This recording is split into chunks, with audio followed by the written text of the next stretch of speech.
told, urged, and argued to take no action of any kind and form with respect to the prosecution by the House of Representatives of the impeachment complaint. When the present petitions were knocking, so to speak, at the doorsteps of the court, the same clamor for non-interference was made through what are now arguments of lack of jurisdiction, non-justiciability, and judicial self-restraint, aimed at halting the court from any move that may have a bearing on the impeachment proceedings.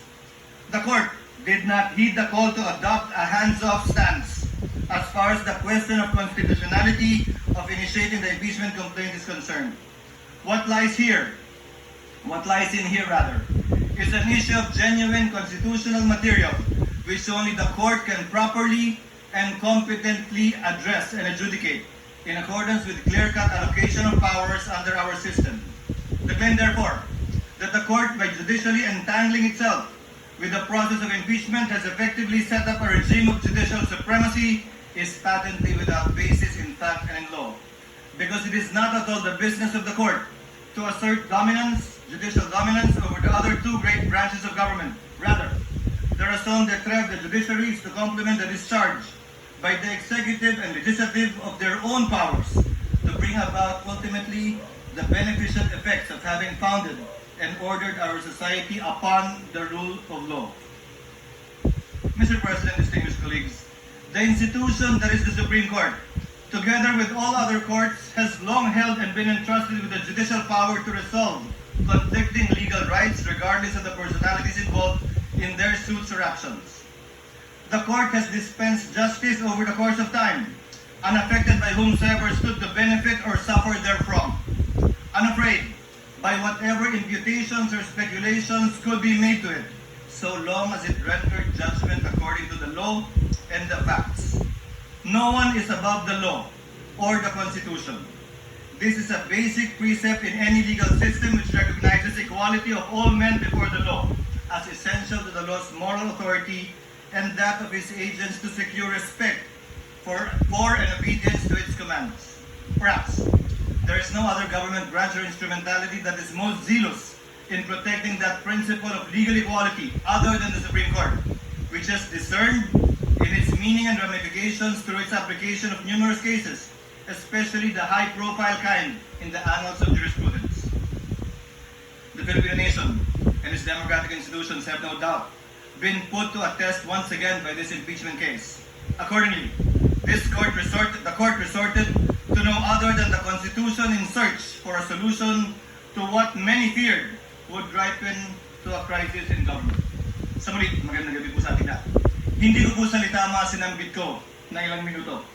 Yun po ay paraphrase at halos eksaktong quotation ng salita ni dating Justice Conchita Carpio Morales sa Francisco ruling na kinatigan ng mayoriya ng mga miyembro ng Korte Suprema, kabilang na si dating Chief Justice Puno, dating Justice Carpio, dating Justice Ascuna, dating Justice Panganiban.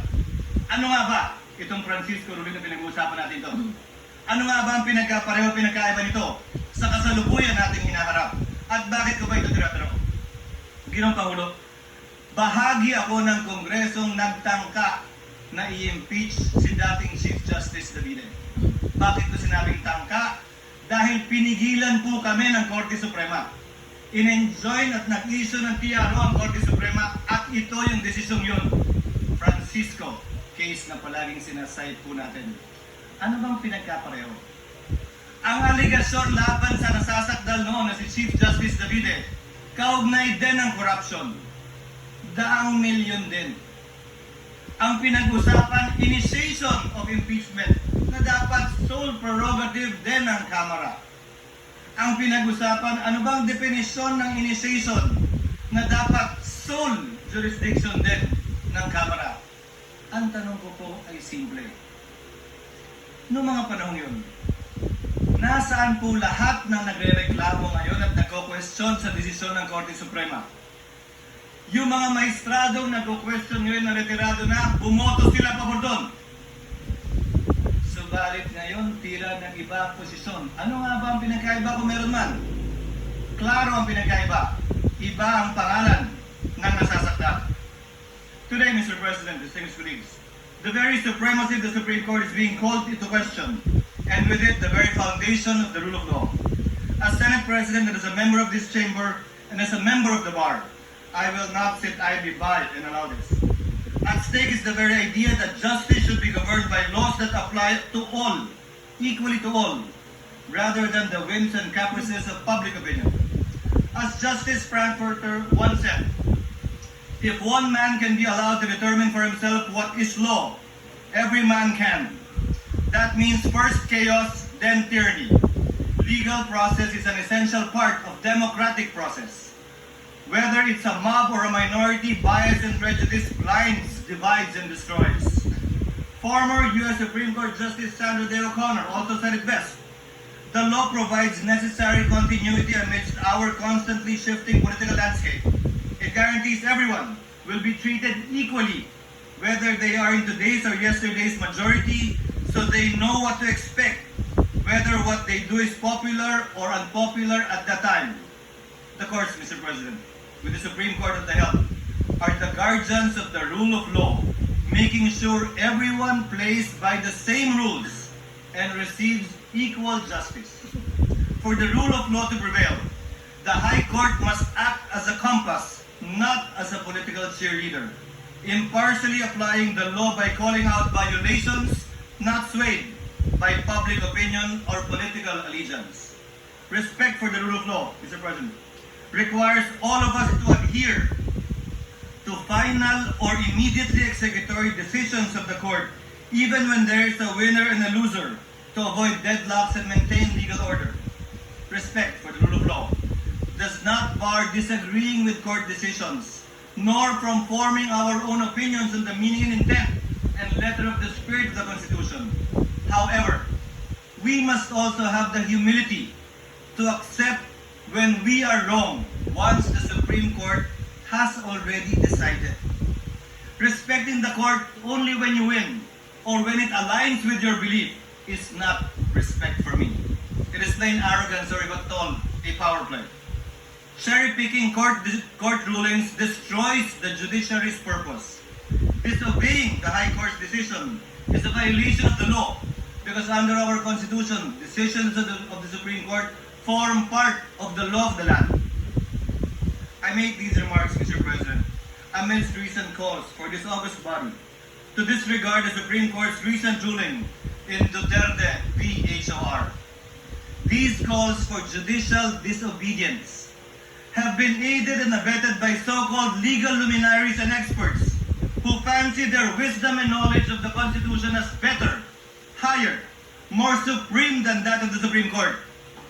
Miyembro po ba sila ng Supremist Court? Miyembro po ba sila ng Super Supreme Court? Sa pagkakaalam ko po, iisa lamang ang Korte Suprema. At ayon sa ating konstitusyon, Korte Suprema ang bukod tanging pwedeng makapagsabi kung ano ang kahulugan ng ating saligang batas. Walang iba. Allow me to demonstrate, for example, Mr. President, the legal gymnastics these people have been undertaking.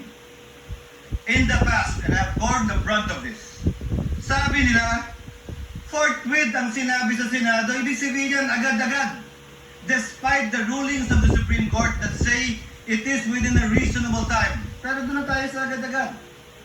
Sabi ng rules ng House, dapat i-refer ng SecGen immediately sa Speaker.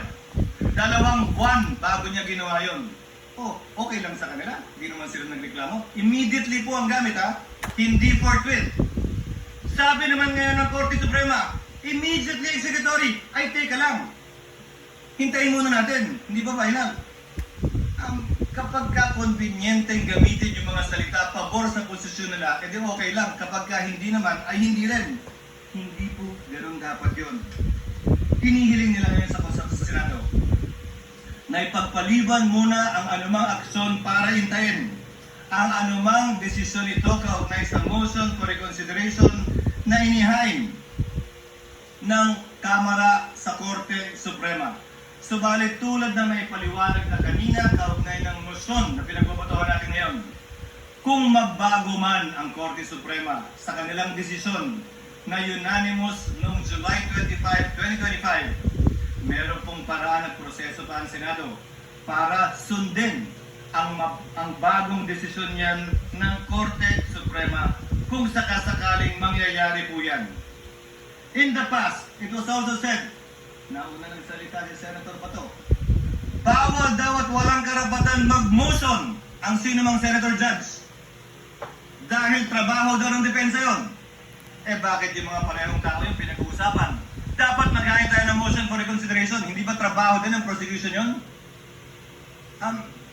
Hindi naman po pwede na pwede lang pag kayo, hindi na pwede pag iba. Now the prosecution has actually filed a motion for reconsideration, and rightfully so, and not by this chamber. Noon kapag nung bumoto kami para i-remand ang impeachment complaint sa Kamara, pinapaboran daw namin yung nasasakdal. Sinabi ko na rin yan, na yung kontra sa impeachment at pabor sa impeachment, hindi ko didinggin. Na yung kontra at pabor kay Vice President Sara Duterte, hindi ko didinggin. Dahil may rason kung bakit babaeng nakapiring ang mata ang simbolo ng ating hustisya, na humahawak ng espada sa kabilang kamay at panimbang sa kabilang kamay. Dahil wala po dapat kinikilala ang hustisya na personalidad. Sino man ang nasasakdal, dapat pareho lamang po ang ating mga magiging desisyon. Sabi din nila, will of the people daw ito. Eh sino ba si people? Balikan po natin ang naging desisyon ng Korte Suprema. Ayon sa desisyon ng Korte Suprema sa panunulat ni Justice Malcolm sa Alejandrino versus Manuel Quezon, pinag-aaralan po ito ng mga first-year law students. Quote, the judiciary under its powers to interpret the Constitution and the laws has the duty and the right to declare what the will of the people is as expressed in the fundamental law of the land. Hence, where the acts of the executive or legislative departments violate the will of the people as expressed in the organic law of the land, it is the sworn duty of the judiciary to interpret and to declare that will of the people and the right of the citizen has been violated and or transgressed. Allow me to answer a few more, Mr. President, Your Honor. As I stated earlier, sabi ng ilan, hintayin natin na maresolbahan ang motion for reconsideration. Pero dun sa parehong araw na nag-hain ng motion for reconsideration ng Kamara, nagsalita ang tagapagsalita ng Korte Suprema at sinabing immediately executory pa rin ang desisyon. Sinahid ko rin kanina ang Section 1 Rule 16 AM number 10-4-20 ng Supreme Court na nagsasabi na ang resolusyon ay magiging executory lamang kapag ka ito'y nagkaroon ng entry of judgment maliban na lang kung sinabi sa desisyon na ito'y immediately executory na siyang nangyari sa kasong ito. Binanggit din kanina si Senator Cayetano ang Section 4 Rule 39 ng Rules of Court na nagsasabi na immediately executory na mga desisyon ay hindi kailangan maghintay na maresolbahan anumang apela o motion for reconsideration na nakabinbin. Ginagamit din ang operative fact doctrine. Ang operative fact doctrine po ay exception sa rule ng null and void ab initio. Ito po ay hindi rule, ito ay exception sa rule. Gamit po ang sinulat na desisyon ni Justice Tony Carpenter